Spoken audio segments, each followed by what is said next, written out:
And then you also want to keep your ISO as low as possible because that's going to get you the best image quality that you can get.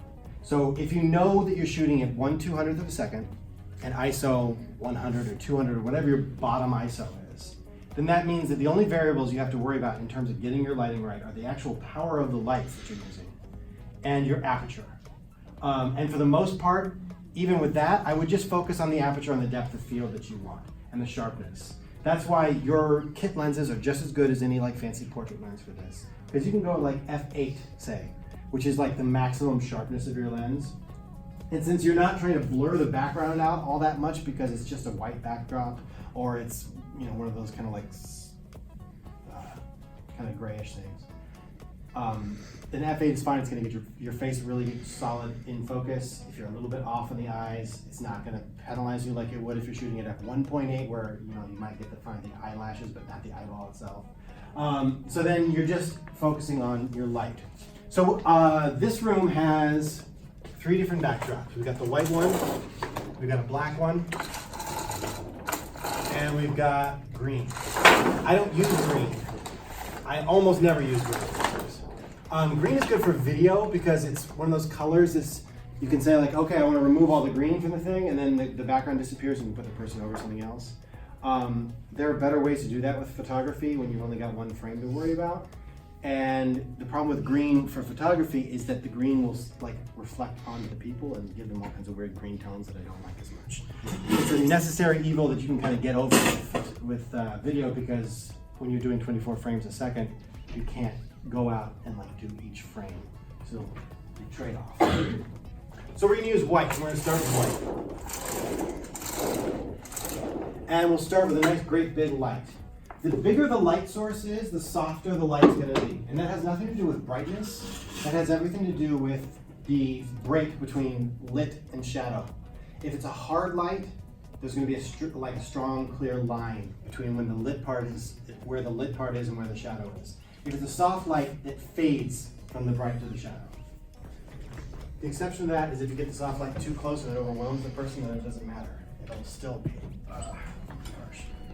So I'm going to start with a nice big soft light because it's kind of almost impossible to screw that up. This is a soft box, or an octobox, and the point of it is to take what's relatively a small light and bounce it around in there off of, there's all kinds of silver reflectors and little that white translucent sheet that it goes through. And that softens the light and makes it kind of flattering, more like natural window light when it's used correctly. Now with something like this, you can either point it straight at the person,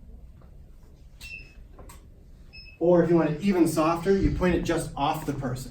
So like if I'm standing here, then the light that's hitting me isn't the direct light of this light, it's the feathered light. Kind of like when you use a window, you don't put them right in the window light. A lot of times you have them right next to the window light so that it feathers over and it's even softer.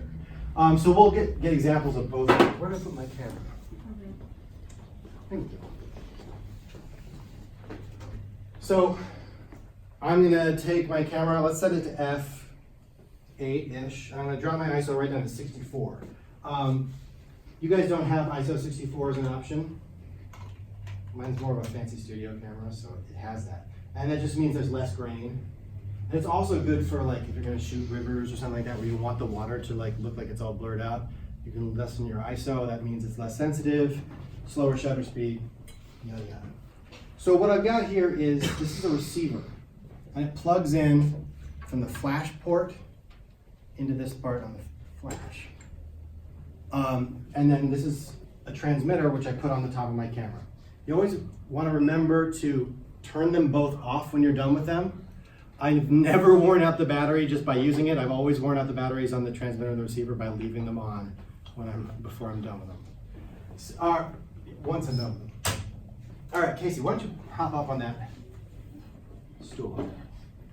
So, yeah, do you want to use a little one? Would that be? Okay. So if you were actually going to do like school portraits where the whole class comes in, class after class after class, you'd probably want your camera on a tripod, just so that you have fewer and fewer variables to kind of worry about. I've always got my lineup is the way I want it, and I'm ready to go. I'm not going to do that right now because I'm just trying to move kind of quickly.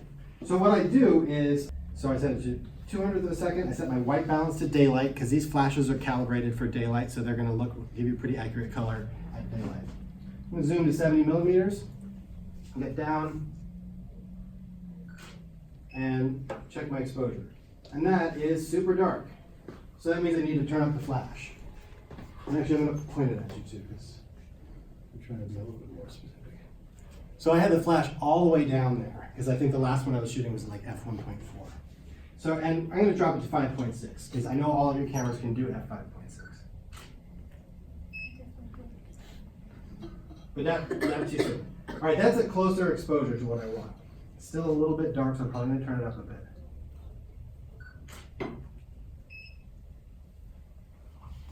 And even though it says it should be able to sync at 1/200th of a second, it didn't. So I'm going to turn it down to 1/60th. Okay, so that, if you guys can see, is a basic one softbox kind of light. There's a little bit of shadow on the side of her face. And then what I've got is the background actually looks gray. Because the light is getting to her face before it's getting to the background. And so the light is not as strong by the time it gets to the background as it is by the time it gets to her face. So that's why you don't really need a gray background. You can just make your white background look gray by just having it further behind her. If we were to move the light even further away and bring her closer to it, we would bring that effect even more. So, let's see. So with girls, sometimes you don't want the light to be quite as angled, a little bit more direct. I'm going to stick this right in your face. Sorry. It's okay. A little bit more straight on. Doesn't build up the facial shadows quite as much, which is sometimes considered more of a masculine kind of look. So a lot of times I'll say with girls you want to bring the light so it's a little bit more straight onto their face, and then maybe bring a reflector in. So we'll do one more like that.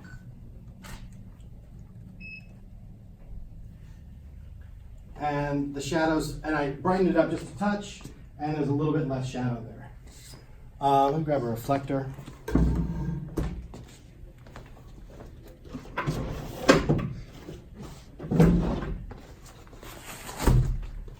So then you can hold that right there. So the light's coming from this side a little bit, so bringing the reflector on the other side, what that's going to do is going to kill some of the shadows that are on her face. So right like that. And I don't zoom in quite as much as I normally would want to, because a school portrait is usually 4x5, 8x10. You know, that's like a little bit wider than the camera is. So I'm going to crop the tops and the bottoms off this picture, and if I'm too close and I don't have that ability to do that, and then mom and dad are mad.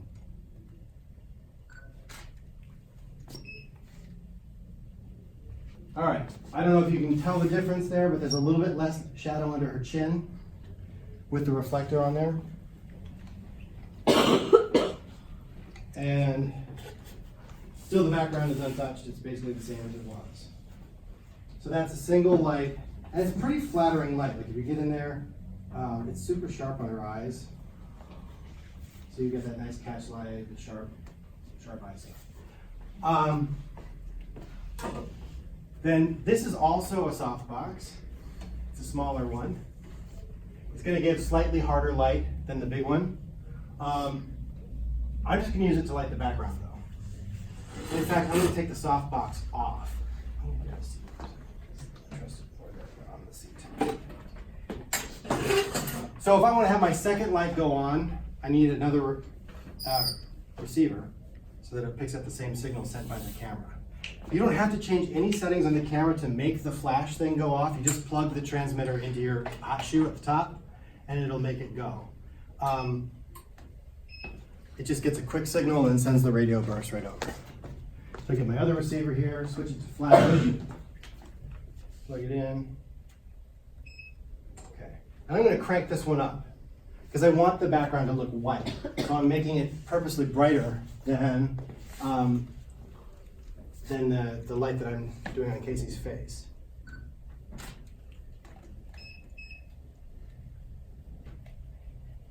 And because there's enough separation between the background and her, there's no bleed, but I suddenly get this nice kind of white, high-key backdrop, which It's actually really great for like, I guess, like product photography and stuff like that, because it's easy to cut the person out, and then you can use them for anything. But I think it would actually make a pretty nice school portrait too. And it's sharp, and then that also brings in the color in her hair just a little bit more because it's bouncing off the background.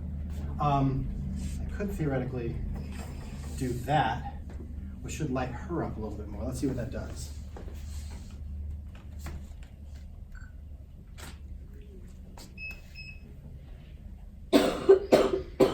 So some of that spilled into her hair this time and lit up her hair a little bit more. So that's kind of what I do. You always set the key light first. Oh no, there we go. You set the key light first. The key light is the main light. You could do a 2-light setup. Let's set that for a second. Let's show you what a 2-light setup, which is a key light and a fill light. So right now I've got a background and a key light, and then I'm just using the reflector as fill.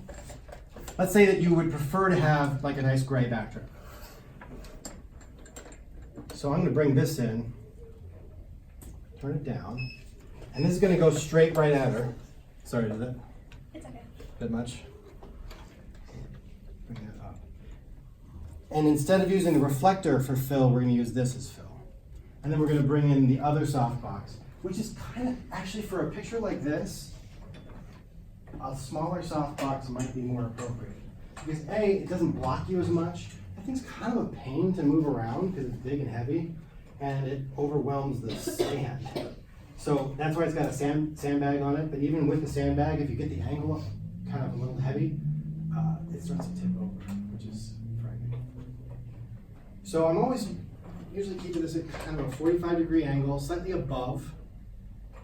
Oops. Because we generally expect light to come from above, right? When it comes from below, we're telling a scary story, it's a campfire. And let's get rid of this. So first I'm going to turn this one off.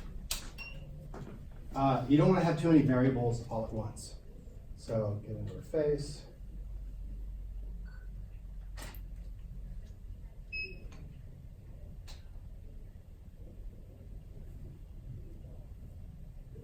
That worked pretty well. Bugging me that I didn't put the backdrop all the way down. I can see the border between the backdrop and the floor, and I don't like that. All right, so that's actually pretty good exposure there. I don't know why I had that set to, but it works. Let's turn this down, completely down, because I don't want the fill to be as strong as the key light, because its job is not to overwhelm the key, it's just to like fill in some of the shadows. Then we get back in.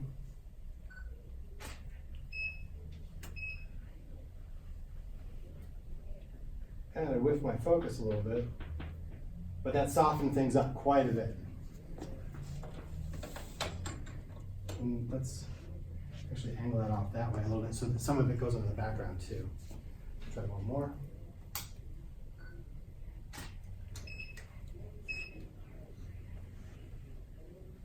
Yeah, that's pretty nice, I think. And if you look at the catch light in her eye, I'll show you. You can see the main light is very bright, but then under that, there's a catch light from the fill. See that over here? Yeah. So that kind of gives you a sense of what it is that you're doing there. We'll bring it back to her eye. You can kind of tell what the light is looking at somebody else's picture just by looking at the catch lights. Different kinds of lights will give different shapes. So you can see the square from the main light, and then the kind of more circular thing from the octabox. So you could do that. You could play with black.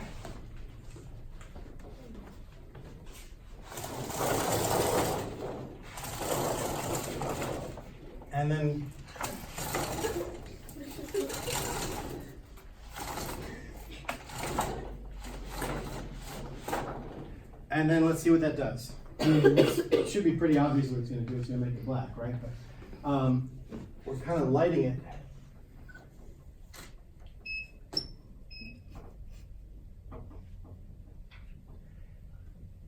Yeah, so we get kind of black there. But because it's lit from both sides, there's a pretty good separation between her and the background. She doesn't blend in too much. Oops, so with black, if the light is hitting the black, then you tend to notice a little bit more of the imperfections in the background, like the random kind of wrinkles, which kind of bug me. So a lot of times if I'm going to do something with a black backdrop, I want to be extra careful that I'm not hitting the backdrop with any more light than I have to. So I'm going to bring that around. That didn't help at all. Let's bring this here. I'm going to feather it across.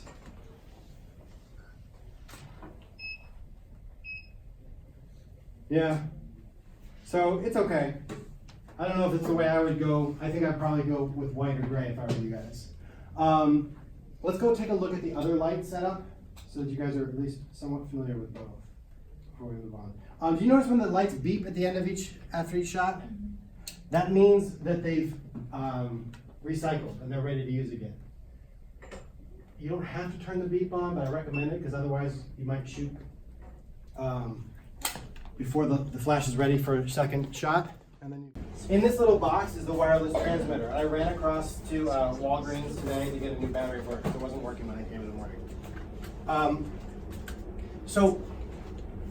Let's kill the main lights. Yeah, just the overhead lights. So you notice that these all have light, right? Like they're already lit. Those are called modeling lights. What that's there is to give you a sense of what it is you're doing before you fire the flash. A lot of times when I see students using this, they don't even turn the flash on, they're just using the modeling lights. And the problem with that is to get enough light to actually light your subject using this, you've got to crank your ISO up. So it leads to kind of muddy colors and lighting and stuff like that. Whereas if you actually just suck it up and get used to using the flash, then it's going to work much better. So we'll turn these ones off. And we'll just settle in with our key here. With these, you can actually crank up the power of all your flashes at once with these up and down buttons. But I wouldn't recommend doing that until you've set each one individually the way you want, because it's going to be kind of hard. It'll throw things off. So come a little bit closer. You don't want to be too close to the background or the background's too much in focus. So first I'll see how my exposure is looking. That's interesting. So this is actually a little bit too bright. And these are umbrellas. They work very similar to soft boxes. You can see it's just reflective material that's bouncing it back. There's a little bit more light spill in different directions. A soft box is a little bit more controlled, so what it points at is what it hits and nothing else. Let's get rid of this black.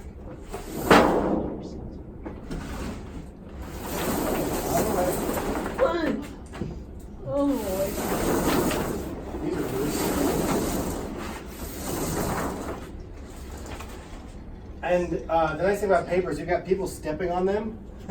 You can kind of cut it off, get rid of the dirty parts. So we'll just kind of run it down like that so we get a nice kind of smooth. All right, so try that again.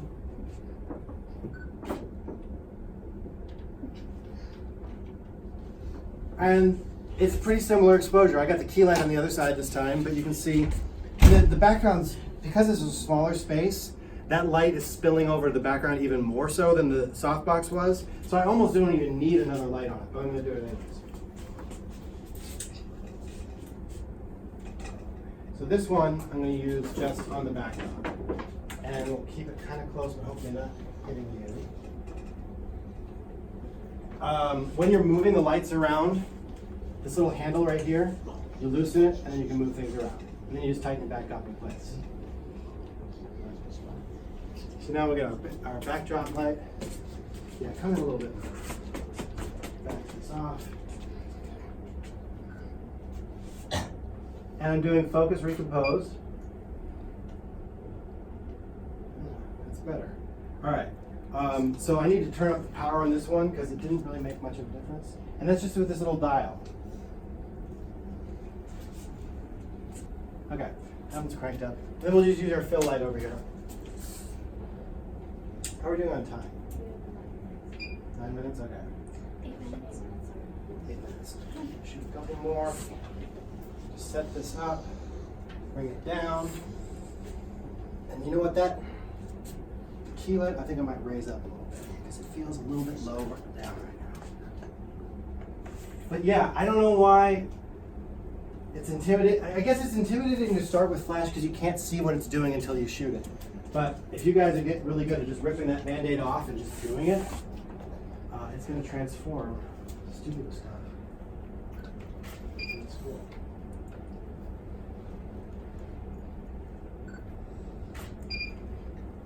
Then in terms of posing, that's too bright. You want to have the person probably sitting on a stool, that way you're all more or less the same height, and turn 45 degrees, like turn toward your body's facing that light, and then your face is towards the camera, so your body's still that way, but you're twisting from the neck. There you go. Perfect. And it may feel more physically awkward for the subject, but it looks way less physically awkward. So I'm just tweaking my aperture here rather than going and changing everything else because the ratio looks pretty good. I just went up to f8 to darken things out a little bit. And then what I've got is a nice high key, sharp portrait. Okay, I think we'll go back to our classroom.